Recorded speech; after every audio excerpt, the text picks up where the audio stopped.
Passengers at Sana'a airport complained from the provoking measures imposed by the Houthi militia on them.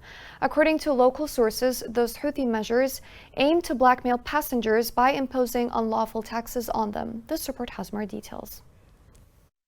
If you decide to travel through Sana'a airport, which is under the control of the Houthi militia, you will have to spend more than half a day there in order to complete your travel procedures. Not because the airport is crowded with travelers, but because it has turned into a Houthi station for hunting and humiliating politicians and activists of both sexes who are viewed with suspicion. Passengers who left Yemen during the last 2 months through the airport stated that the hardship of travel begins with obtaining a seat from the offices of Yemeni Airlines in the areas controlled by the militia, where the group restricted the reservation procedures through a special room run by a cell of its internal intelligence service that was established by the militia. According to the sources, the cell controls the number of seats and the identity of people who obtain reservations from Sana'a to the Jordanian capital or on return flights from there for those coming from other countries. Travelers mentioned that the price of a travel ticket from Sana'a is much more than the price in government-controlled areas, as it is sold at $500 in government-controlled areas and at $800 in militia-controlled areas. They took advantage of people's need to travel and their inability to afford land travel to areas under the government control, which takes 12 hours by car, while passenger buses travel in at least 18 hours. According to their narration and the assertion of many residents in Sana'a,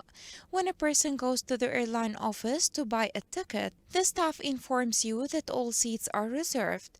But when you leave the office and at the gate, brokers come to offer you any number of seats in exchange for a bribe of $100 for each seat. The Houthi militia took advantage of the conditions of travelers abroad, whether for treatment, study, or return to their work, and their inability to board the land road to Aden, which takes 12 hours in addition to renting transport vehicles, which amount to $600 for the round trip, and opened the door for selling seats on the black market.